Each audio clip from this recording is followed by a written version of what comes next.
muito interessante. Recebe esse título do que tudo é feito, mas também poderia ser partículas elementares. Por isso colocamos os dois títulos aí. A pergunta é essa: do que tudo é feito? Hoje, no dia 18 de novembro de 2015, nós sabemos do que tudo é feito. Mas tudo pode mudar. Por isso que eu quis fazer esse registro. É uma área muito dinâmica. Eu vou falar do conhecimento que nós temos a respeito desse assunto nos dias de hoje. Existem teorias aí que preveem outras partículas, mas ainda não foram encontradas. Consequentemente, vou falar do que tudo é feito de acordo com o nosso entendimento hoje. Muito bem, essa é uma pergunta que aparentemente não quer calar, né? Veja, foi feita há cerca de 600 anos antes de Cristo. Para Tales de Mileto, tudo seria feito a partir da água. Outros indicavam o fogo, outros indicavam o ar, terra e assim por diante. Ora, depois de 2.600 anos aproximadamente, a gente ainda continua se perguntando sobre os constituintes últimos da matéria, do que tudo é feito. O que significa do que tudo é feito? Demócrito e Leucipo, também filósofos gregos, tinham uma ideia diferente daqueles primeiros filósofos naturalistas. Eles propunham átomos. Isto, a teoria atômica da matéria foi proposta cerca de 400 anos antes de Cristo por Demócrito. A ideia de que todas as coisas seriam constituídas não por uma, duas, três, quatro, mas por um número muito grande, praticamente infinito de constituintes. E esses constituintes eram chamados de átomos. O que significa átomo? Átomo significa indivisíveis. Isto, o que nós vamos falar agora, são os átomos no sentido dos gregos. Aqueles objetos que não podem mais ser divisíveis. Os átomos, para os gregos, eles, além de serem indivisíveis, seriam eternos. Ah, isso não existe. No mundo das partículas elementares, a maioria delas é super instáveis. São super instáveis, decaem no átomo. Muito bem, então vamos aqui dizer, né, ou explicar qual é a ideia hoje sobre os constituintes últimos da matéria, que são conhecidos como partículas elementares. Eles podem ser pensados como legos, né, a partir dos quais nós constituímos todas as coisas, né? São legos, né? Os tijolinhos a partir dos quais nós constituímos tudo mesmo que existe, não só nesse mundo, como o universo como um todo. Só 61 partículas elementares não era um número tão grande quanto imaginavam os atomistas gregos. Hoje, nós dizemos que tudo é constituído a partir de 61 tijolinhos. E é sobre esses tijolinhos que nós vamos conversar em seguida. Ora, para início de conversa, eu quero dizer o seguinte, que hoje nós entendemos que, apesar de termos poucos desses constituintes no nosso mundo e, eventualmente, no universo, o fato é que o universo teria se iniciado como uma sopa de partículas elementares. tudo que havia no início do universo. Eram essas 61 partículas que interagiam entre si, produzindo objetos à medida que o universo ia evoluindo, os objetos que hoje nós vemos no universo. Mas no início tínhamos só 61 partículas diluídas numa sopa. A ideia da sopa, porque o universo estava muito quente, não é? Então essa figura de linguagem é bastante adequada nesse caso, não é? Agora, veja, esse conhecimento que nós adquirimos, ele resulta de grandes investimentos, grandes laboratórios, como esse, por exemplo, do LHC, né? Ele tem 26 quilômetros de comprimento e veja o que temos no subterrâneo do laboratório, né? Nos túneis, equipamentos, né? E também, além do acelerador em si, né? Temos aqui partículas em órbitas praticamente circulares, né? Nós temos 4 regiões nas quais acontece uma coisa curiosa que chamamos de colisão. Vamos depois falar nisso. O fato é que as partículas são aceleradas e nós temos aqui detetores, são grandes equipamentos. Nos detetores, no interior dos detetores, acontece isso, colisões. Um próton e um antipróton vindo em sentidos opostos e quando colidem, produzem muitas partículas, centenas de partículas. O problema aqui é de analisar os produtos da colisão, mas o fato é que esta é uma área de investigação fazendo uso de grandes laboratórios como o grande colisor de hadrons localizado no CERN. É claro que também podemos fazer uso de laboratórios menores. O fato é que a partir desse tipo de investimento, nós hoje temos uma ideia melhor. Não definitiva, ninguém acredita que seja definitiva, mas hoje temos uma ideia bastante boa sobre os constituintes últimos da matéria. Vamos ao primeiro, só para entender esse conceito de constituinte. O primeiro constituinte último de tudo da matéria e que existe desde a origem do universo, há 13,7 bilhões de anos aproximadamente, ele está aqui conosco, não só aqui no nosso mundo, no universo como um todo, é o elétron. Isso mesmo, o elétron é uma partícula elementar. E é curioso porque a gente acredita que ela, além de ser indivisível, ela é eterna. Interessante. Mas são poucos que a gente pode dizer isso, né? Bom, o elétron está no nosso mundo em algumas regiões, né? Como os anéis aqui de Van Allen, ele também está no nosso mundo, não é? Veja que é por conta da existência de certos atributos, né, do elétron. São 2 atributos importantes, né, do elétron.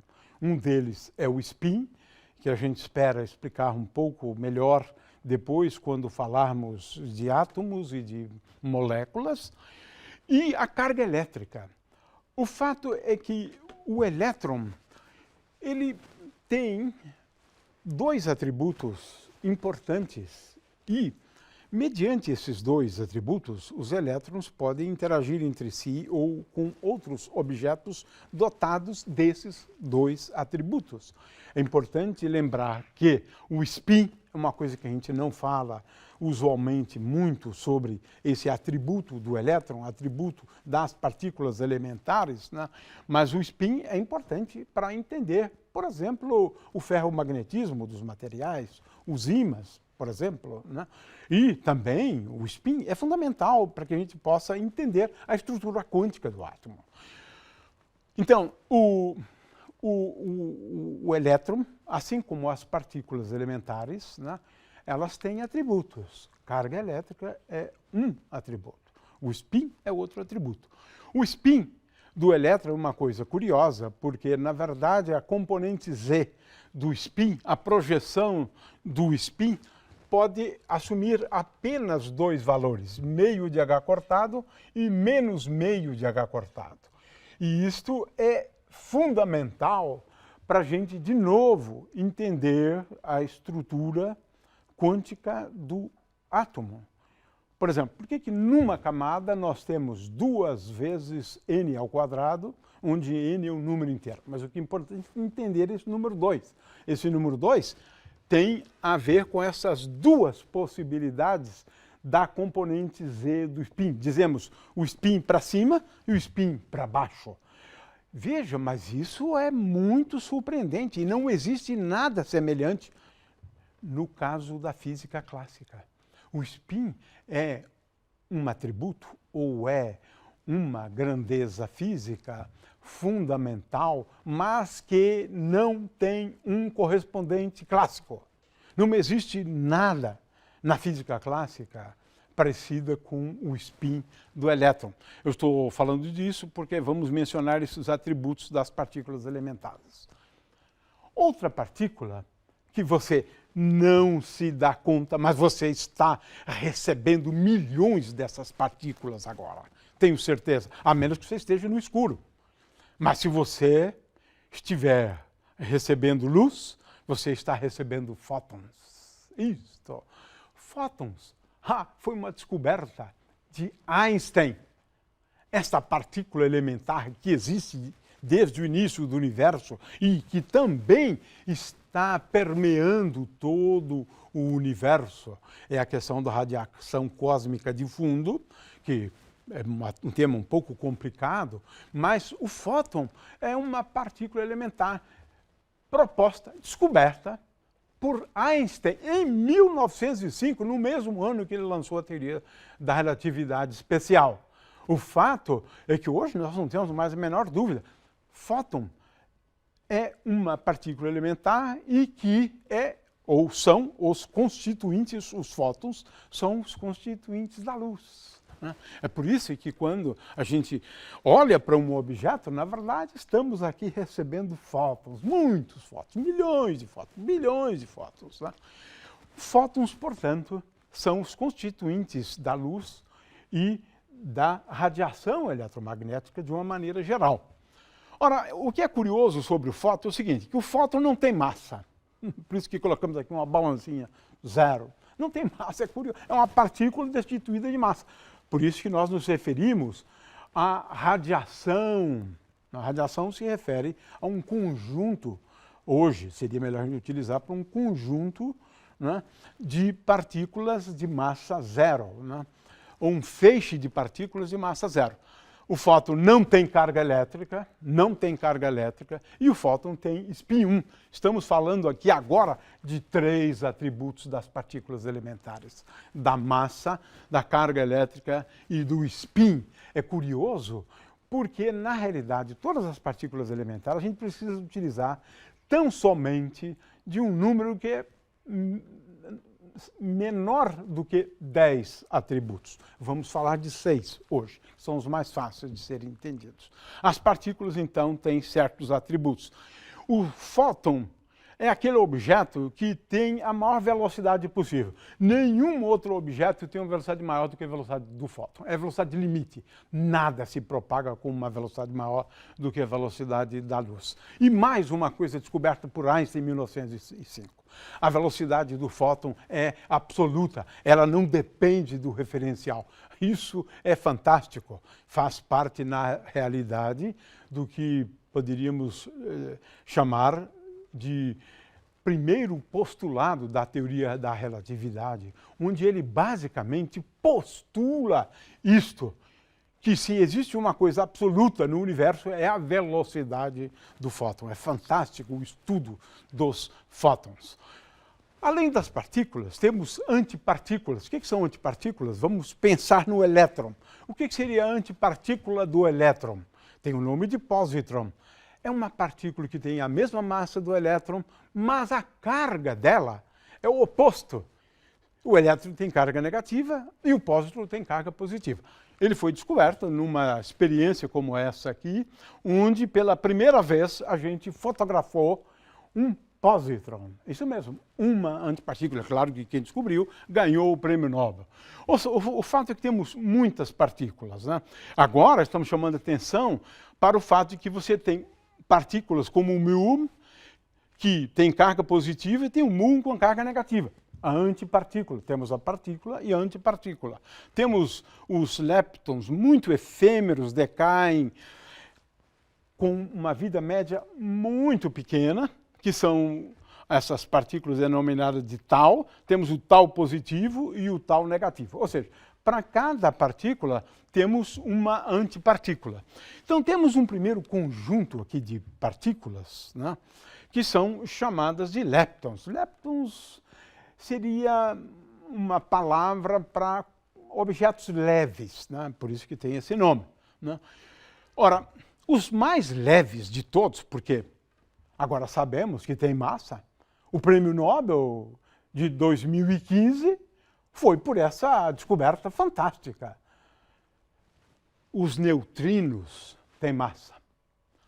Então, temos aqui elétron, míon e o tau, suas antipartículas, e os neutrinos, conhecidos como neutrinos do elétron, neutrino do míon, neutrino do tau e as antipartículas. Os neutrinos têm carga zero. Então, agora o conceito de antipartícula é um pouco mais complicado e não vamos entrar nesse tipo de detalhe, né? Ora, o neutrino é uma partícula assaz curiosa, porque sabemos hoje que os neutrinos são objetos que mudam, como camaleões. Eles começam de um tipo e depois de viajar uma certa distância, vão mudando, vão se transformando em um outro tipo. O fato é que nós recebemos muitos neutrinos do Sol, por exemplo, os neutrinos solares, e foi a partir disso que nós inferimos essa questão da mudança dos neutrinos à medida que eles avançam, né? Então, temos aqui 6 tipos, né, de neutrinos, o do elétron, o do tau e o do míon. E é curioso que os neutrinos são mutantes. Aqui temos neutrinos de um tipo, daqui a pouco começam a haver esse processo de mutação. Um neutrino acaba se transformando num outro tipo de neutrino e agora o outro tipo de neutrino acaba prevalecendo à medida que você tem um feixe de neutrinos se propagando pelo espaço. Esta foi uma evidência da existência de massa dos neutrinos. Ora, temos agora um outro conjunto de partículas muito curioso, muito curioso e difícil de entender, que são os quarks. Quarks, em princípio, seriam 6, mas isso que é o que nós chamamos, né, de sabores, né? Por quê? Cada tipo de quark, ele vem em 3 cores. É um nome, não é essa cor, é um nome fantasia, digamos assim, para esse atributo dos quarks. De forma que aqui eu tenho 6 vezes 3, cada um deles tem 3 cores, e para cada quark temos o antiquark. Ora, com isso nós temos quantos? 36 quarks. É um número muito grande, mas essas partículas são muito curiosas. Elas não podem ser percebidas individualmente. Não existem quarks livres, eles só podem existir, e essa propriedade tem o nome de confinamento, veja só, é uma coisa interessantíssima. São constituintes que você nunca vai ver, mas você vai ver os objetos que são compostos por eles, né? Vamos falar das partículas. O fato é que é preciso ter algum tipo de cola para grudar, sacolas, né? A gente usa, assim, esse nome. Prótons, né? Por exemplo, é um tipo de sacola, né, onde você tem, as sacolas têm 2 quarks, 3 quarks. Eu sei que aqui, às vezes, a gente tem até a impressão de que a gente está falando de ficção científica, mas não é. É curioso, porque as partículas elementares têm realmente propriedades surpreendentes e muito curiosas, né?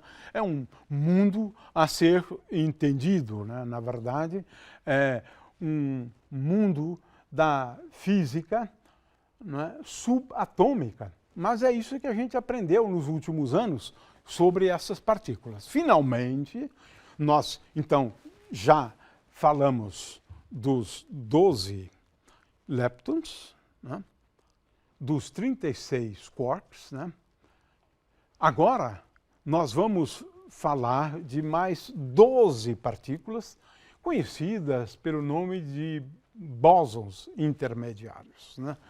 Quais são os bósons intermediários, né, conhecidos? Né? Temos o W+, né, W-, a partícula conhecida como Z. Essas duas partículas têm massas relativamente grandes. O fóton, o fóton é uma partícula intermediária, vamos ver depois o porquê desse nome. E, finalmente, 8 bósons intermediários, perfazendo, então, um total de 12 bósons intermediários.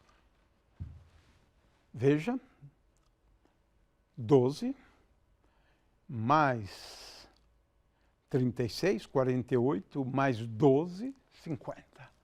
E mais o Higgs, descoberto há pouco tempo. Temos 12 bósons intermediários. O que significa intermediários? Sempre que as partículas interagem umas com umas outras, elas o fazem mediante a troca dessas partículas intermediárias. Por exemplo, o fóton é o bóson intermediário das interações eletromagnéticas. Isso significa que, quando um elétron interage com um outro elétron, é porque ele troca um fóton. Ele envia um fóton que é absorvido pelo outro elétron. Que coisa fantástica!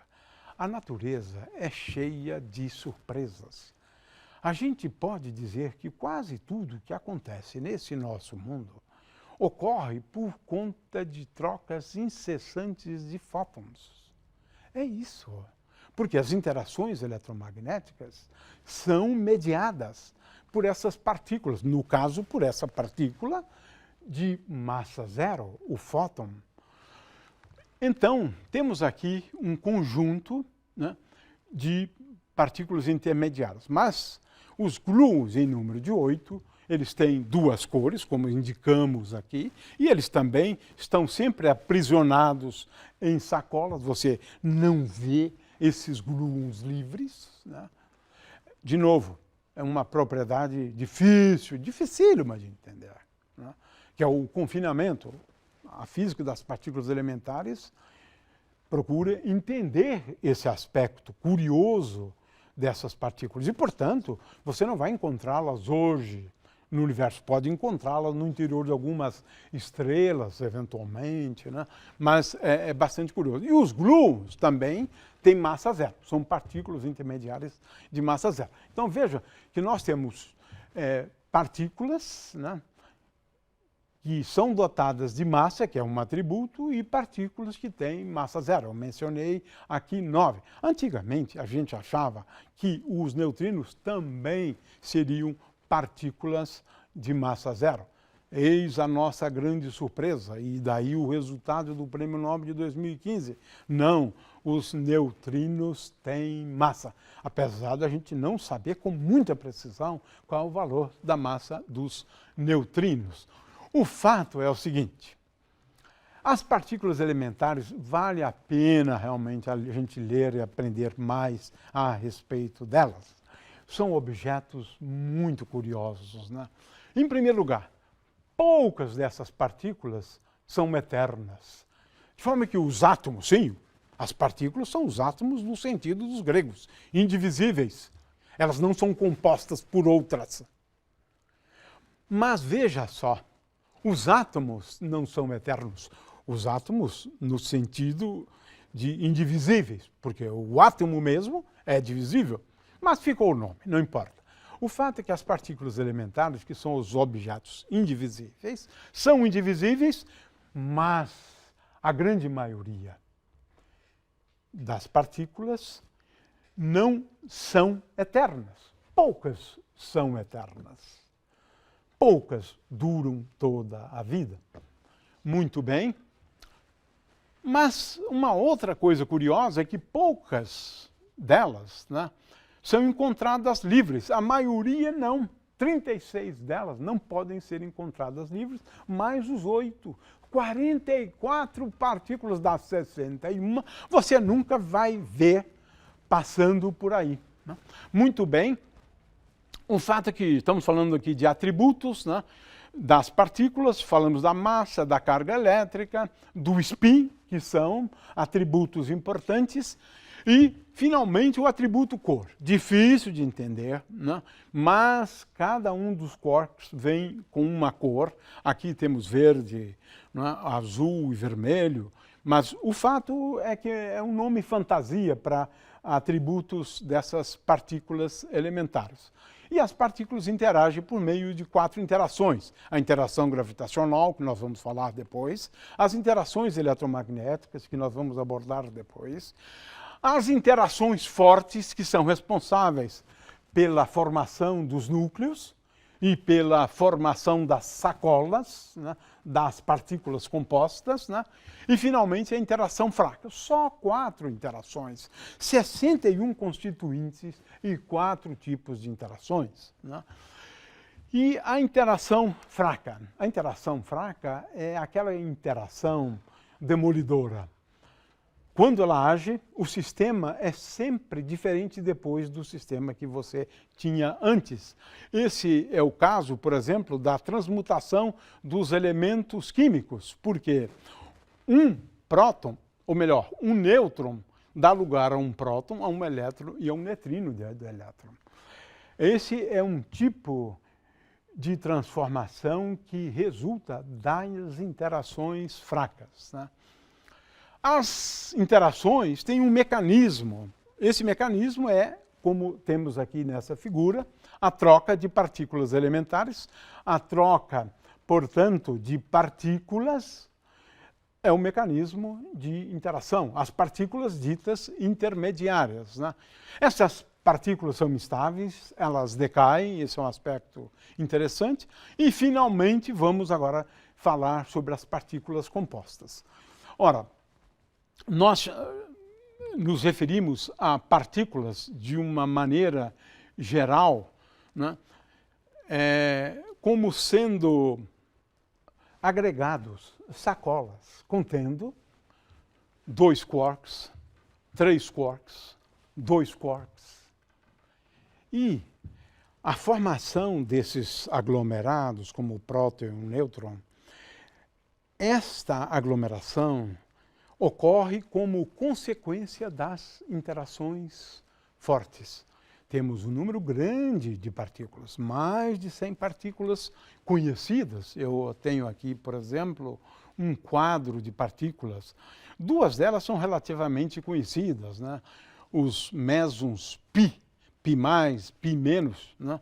O fato é que temos 2 categorias, né, de partículas. Uma delas são os mesons, né, compostas por 2 quarks, né, e os hadrons, de uma maneira geral, nós nos referimos a todas as partículas que são compostas a partir de quarks. Os baryons, como é o caso do próton e o nêutron, são compostos por 3 quarks. O fato é que temos, em resumo, 61 tijolinhos.